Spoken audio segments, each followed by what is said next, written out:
The secret of the great listener. Once upon a time, we met the great listeners. We would like to describe them to you, but the reality is that they are everywhere. They have no shape or form. They are not human, but energy. The great listener is you, us, your mom, your friends, the earth. The great listener is all of us. Listening is a gift, and it's essential to navigate life with more ease.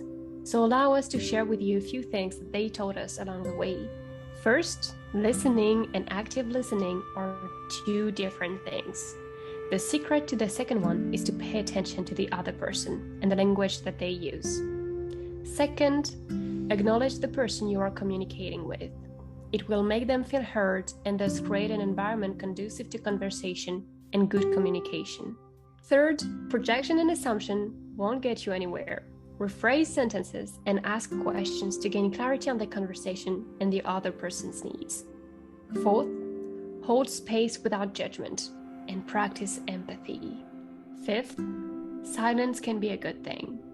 When you leave space for silence, you allow the other person to elaborate and feel heard. You will discover wonders, and it will give them the keys to their own treasures. Now, there are many other things that you can do to deepen your ability to listen, and we are sure that we still have a lot to learn. We believe that this is a life experiment, and you are going to get better at it every step of the way. All you need to do is be open and surround yourself with a community to support you on your journey. All right. Hello, wonderful humans. Thank you so much for being here with us today. I hope you enjoyed a little intro story there read by Charlotte. Charlotte, thank you so much for sharing that. It was absolutely so beautiful, and I love all 5 of those points that you touched on. I feel like when we're able to fully pay attention in conversation, and that's not even just conversation, when we're able to fully pay attention in communication with ourselves and in conversations, we're actually able to start holding space for those around us and just bring a sense of warmth and clarity to everything that we do. So thank you so much for being here with me today, guys. Welcome to our episode 2 of PSL podcast. Already. Yeah. And Charlotte, do you want to take us in? What are we actually discussing today?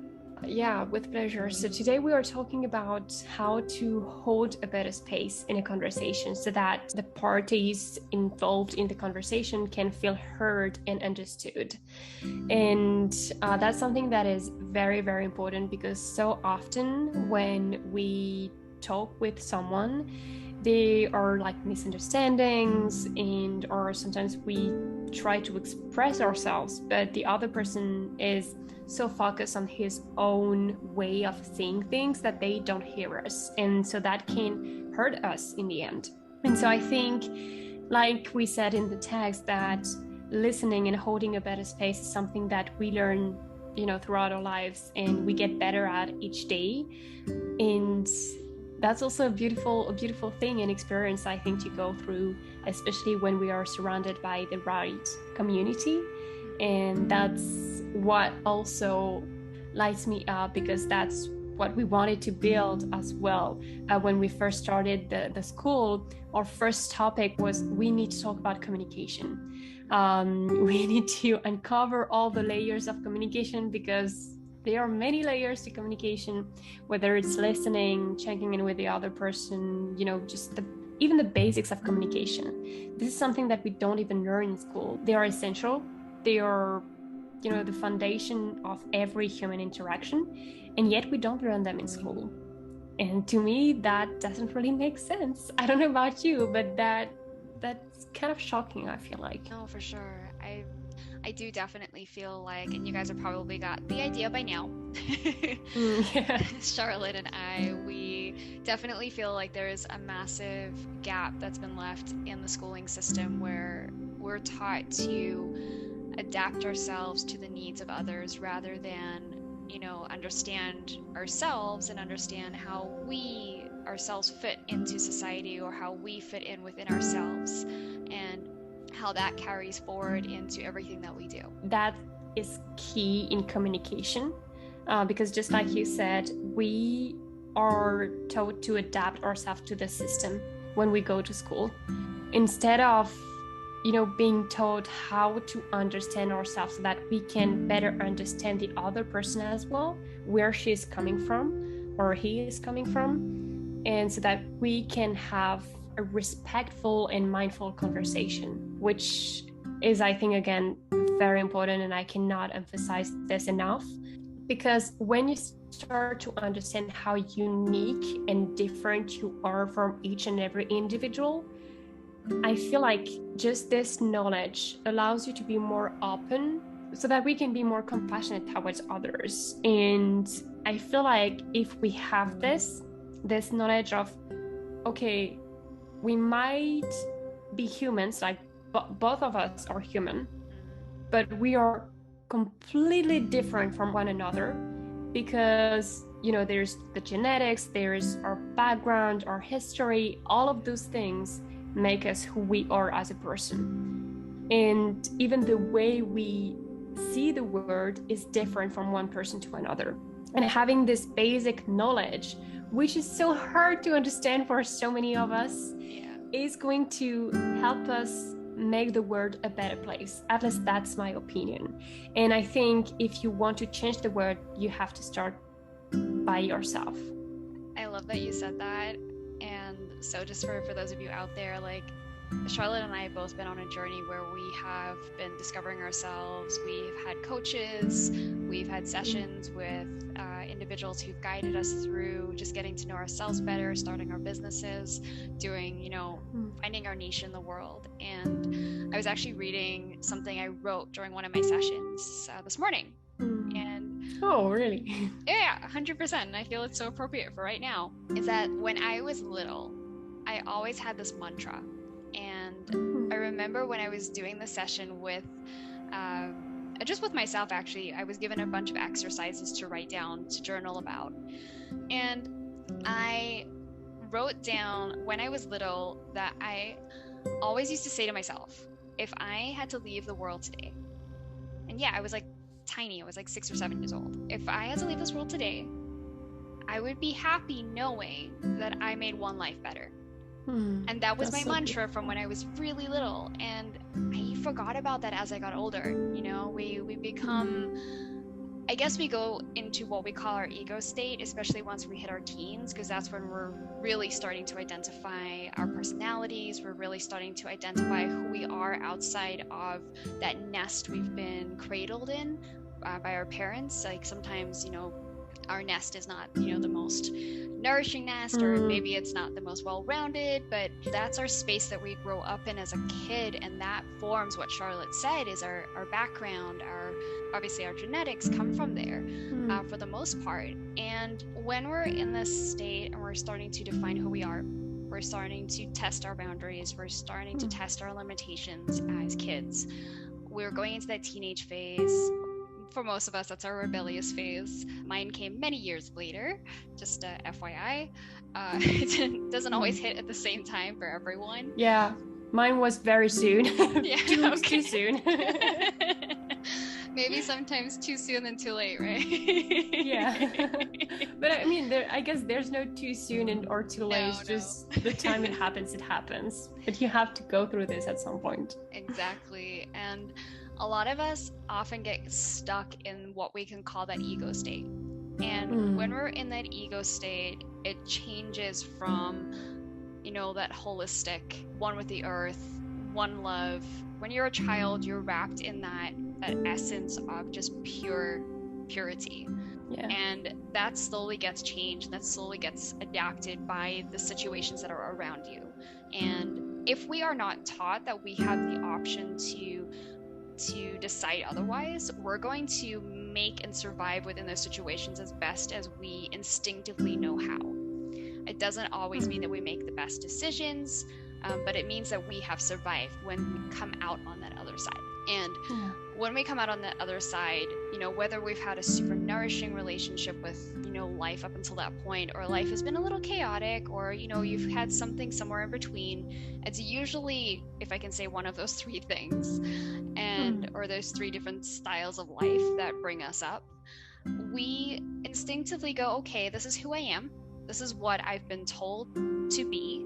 And now all of a sudden it's like, but I don't need to be that way. I can be me, Yeah. and who am I? And then it becomes about me and I and all about the sense of self. And we tend to lose, again, coming back to that purity, that essence of like, it's okay to be love. It's okay to be, that mushy, gooey, compliments that we often shy away from. And I say that because Charlotte and I, in our meeting yesterday, we actually gave each other compliments and we hated it. We were both sat there going, oh no, I can't take this. No, stop it. Yeah, that's true. And that for me is so sad. Like, Charlotte is amazing. Love her to pieces. And you do. And you will always get, like, in every call you have this moments where like so much love is going on there. Peace and love. Yeah, exactly. But it's something that and it actually scares me a little bit, where we lose that sense of compassion. We lose that sense of connection. And in that, we lose the ability to have communication with others. And either we're not paying attention, we're so caught up in the I, the my, the sense of self that, for me, so fascinatingly does not exist in certain tribal cultures. They don't have a word for I. There is no such thing as I or me or mine. Everything just is collective whole. And I think a lot of the way we are brought up is so disconnected from that. And it's something that we need to learn to connect back to. It's a process of unlearning, and a lot of it can be done with communication. Yeah. Which I think is pretty awesome.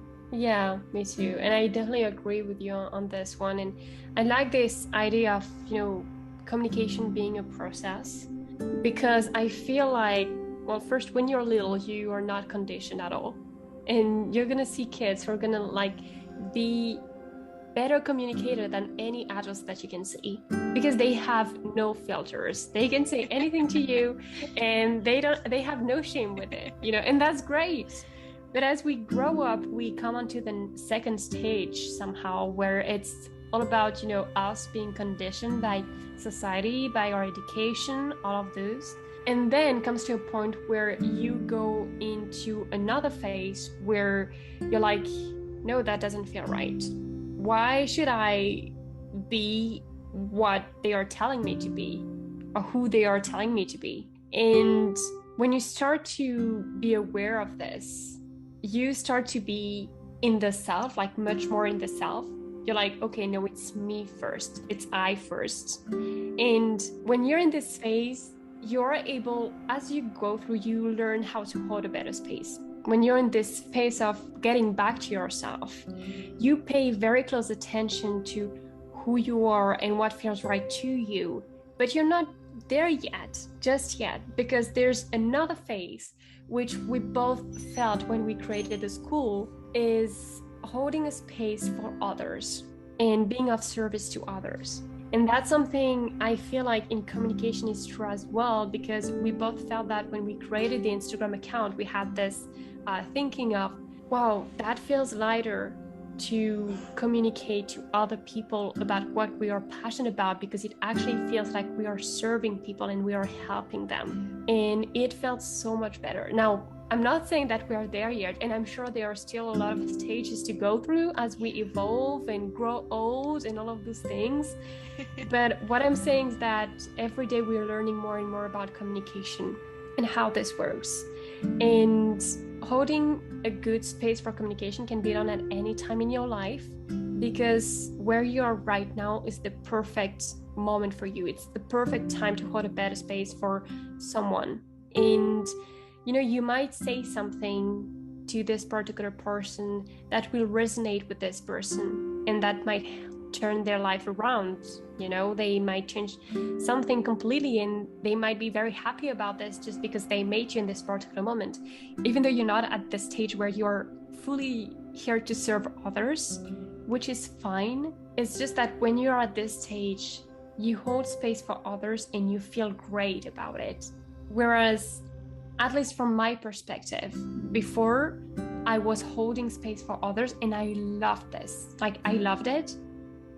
But I feel like maybe part of me was doing it because it's great to do it in society. So still this image of the perfect girl, if that makes sense. But now I do this because I genuinely love it and not for anything else. Because I genuinely believe that it can help people. And so free from the ego somehow. Now, I'm not saying that my ego isn't there anymore. Like, it's still there, and sometimes I still, make mistakes when I communicate, especially when my close ones, because I feel like communication is even more difficult with your family and with your friends. Because when you talk to them, it's not the case all the time, but somehow you know that they will be here in one way or another for you always. For that, you don't have any filters with them. Yeah. Or you allow yourself, because they are blood, you allow yourself to go further than what you would normally do with other people, like your friends or your co-workers, for example.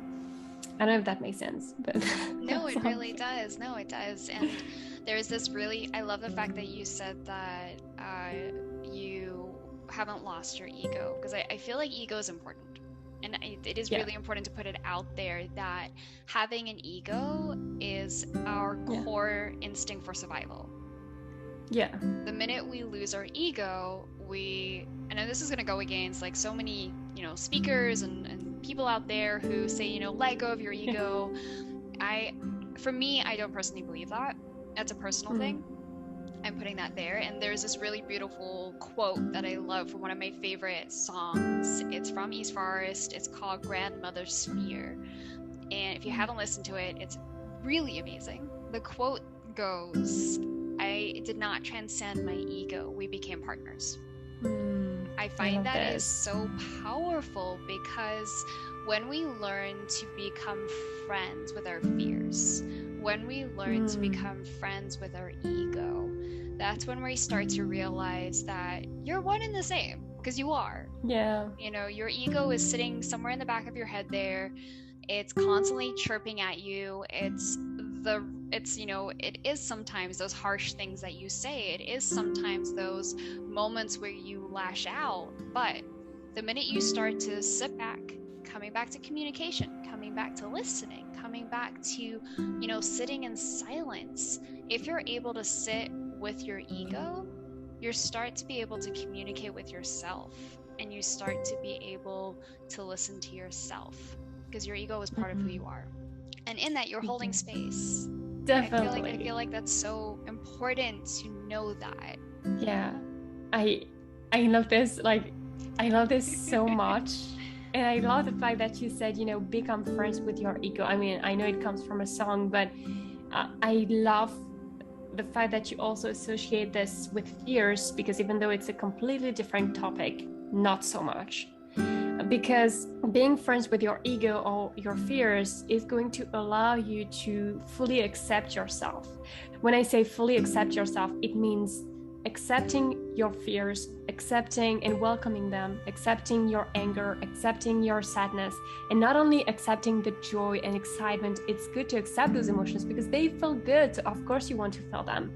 It's important to notice the shadows and the emotions that are a little bit more dense than those that we like to feel, because they are part of us. And if we reject this within us, we're going to reject it in others as well. And usually the way we are going to say this is because you're going to meet someone, you're not going to like them, you don't know why.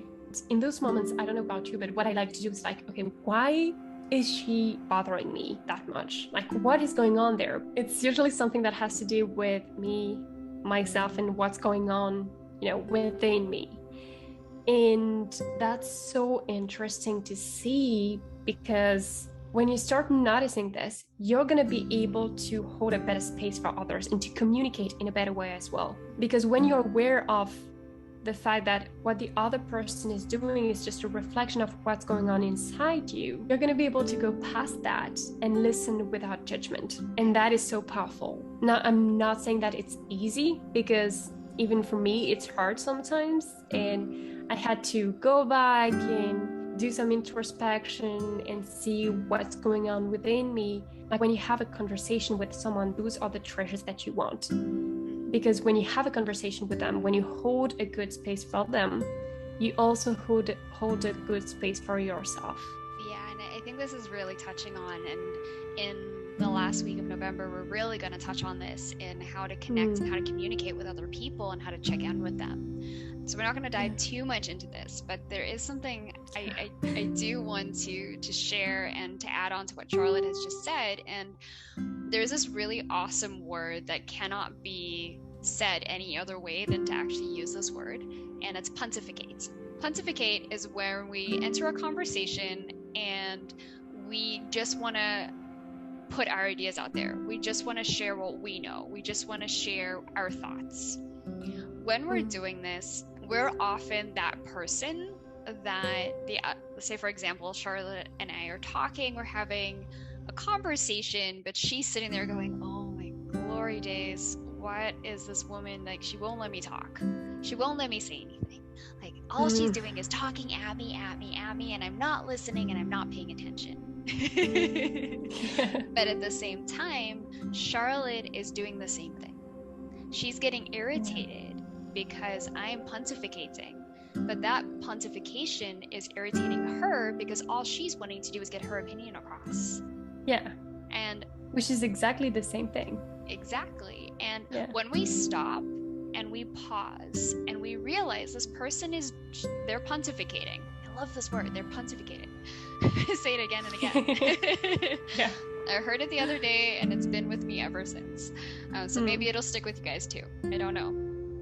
But like Charlotte said, when you realize that what that person is doing is really driving you up the wall, and you pause and you say, okay, why is this irritating me so much? And you actually stop and you pause and you're listening to what they're saying, you start to pick up on the nuances of what is actually being said. It could, and it comes back to what we spoke about during this week, it could come back to maybe not the fact that they're just putting their opinion across all the time. It could be their tone. It could be their voice. It could be their body language and the way that they're doing it. All of this plays a role in communication, and we often overlook it and just pay attention to one aspect, their words, their voice, or their body language, and we ignore everything else. And I think it's really important to always step back and take the objective role, even when we feel like we're not able to. You might have had a really hard day and you're not in the space to be able to do that. And it happens, and that's okay. We're human. If you can't listen, tell the person that. If they get angry, that's on them. Yeah. But if they say, okay, that's fine, we'll talk later, then you have time to put yourself in a space where you can listen without getting annoyed by them. Even if they're going to pontificate, you can pause and actually listen to what they're saying, because clearly something within them needs to be heard. Yeah. And another word that I'm going to put out there is also when that person is talking and they're expecting a response from you and you're not responding in the right way, the reason they might be throwing their opinions at you over and over again is because they are projecting. They are projecting this idea of, number one, who they think you are.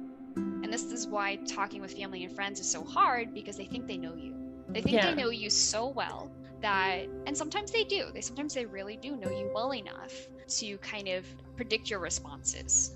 But they don't know you on that day, at that moment, at that time. Exactly. Yeah, that's just what I wanted to add as well. I think we are constantly evolving as humans. Like every day, every minute, every second, we are someone different, because we learn new things every minute. Like just talking with Shannon, I'm learning new things about her, about myself, about our different perspective and everything, and that is going to change us. And so, for example, we're not going to be the same person we were before the podcast and after the podcast episode. And you guys who are listening to this, even though you might agree or not agree with what we are saying, you won't be the same person after and before listening to this podcast episode as well. Because it's just life. We are constantly picking up on what other people think. And we do it unconsciously because this is also how we grow, by listening to others and by listening to ourselves as well. But mixing this with listening to others is going to help us grow and evolve. I think that's really special, and it really comes back to the story that you read in the beginning to all of us. So just to remind you, if you guys have been listening to our conversation and that's kind of passed through you, that's okay. Just to dive back to that, I feel like in the beginning of the story, Charlotte mentioned that we meet people along our path, we meet people along our everyday lives that teach us something. Yeah. There are these great listeners, and these listeners do all of these things. And when you're in a space with a great listener, you tend to leave a conversation, number one, feeling heard. Yeah. And number two, feeling like you have learned something. There's this really great quote from Celeste Headley that I really, really loved. And it's this statement of always be prepared to be amazed. Because every single human being that you're going to meet along the way has something amazing to share. It might not be something that is that wow for you in that moment, but later on, that sentence might come back to you and you'll go, oh, I get it now. Or, yeah, wow, that was exactly what I needed to hear today and I didn't realize it. Every single person just has something so small to share, and it jumps back to what we were saying in the beginning of the podcast, where we were talking about how every single person plays a small role. Every single person has a small impact, and it goes back to what I was saying as well with, me being a little kid going, if I can do one small thing to make someone happy today, I'll be okay to leave this world tomorrow. And that's what communication for me really is about. I completely agree with you, and you explained it beautifully, so I'm not going to go back and re-explain it again, but that's basically what I wanted to say a little bit earlier. One thing that I do want to emphasize on is, you said that as we listen to people, we learn from them as well. And I think when you go out of a conversation, after a conversation with a great listener, or after watching a conversation with a great listener. So, for example, I was listening to a podcast episode and watching it on YouTube. I don't remember, with Blue from Deja Blue. She has a way of holding space for people, which I think is so impressive, because she is not afraid of silence. And although I'm not able to do everything just like her just yet when it comes to holding a space, when she speaks on a podcast episode, she leaves space for silence in a way where when she doesn't have the answer just yet, she breathes and she takes a little moment. It might be a few seconds, and then she answers the questions. Instead of saying, you might have heard me saying, or she just takes time to breathe and answer. And I think that's so beautiful, because when I left this conversation, well, not this conversation, but when I finished watching the conversation that she was having with another person, I felt so empowered to do the same, or at least try to do the same, because I could feel how good you felt after listening to her. And I wanted other people to feel that way when they were listening to me or to us. One final thing that is very important to both of us, and we've talked about this quite a few times already, is the importance of silence. Because when you're silent, you're able to listen in a better way. You're able to hold a better space for the other person, because you see things that you might not normally see. So, for example, if you're in a conversation and you're listening to the other person and you stay silent and you stay present in the moment, you're going to be able to see and not only hear. So you're going to be able to notice the body language. Is she in alignment with what she is truly saying? Is her tone of voice is in alignment with her body language or with her words? You're going to be able to truly see the important things and not only what every person sees. And I want to end the podcast on this note by asking you one question that I think is very important, if that's okay with you. When was the first time you thought, okay, I need to hold a better space for people? Like, what was your turning point in your life for the act of listening? I think that's a great way to end the podcast, Charlotte. Thank you so much. So, guys, just to go over it today, we have talked about what it means to truly listen, to hold space for others, to be in silence, and to understand what it means to actually, truly, be present, to not pontificate, to not project and make assumptions about what others are saying, because unless you're truly there and truly present, you're not really going to be able to receive and communicate in a way that is true to who you are and in respect of what those around you deserve. So, guys, we just want to say thank you so much for joining us today. This is our second podcast. We're so excited. Yay! Yeah, there's so much things to come, and we already give you like little insights into what's coming next when it comes to this month. So stay tuned for all the good things.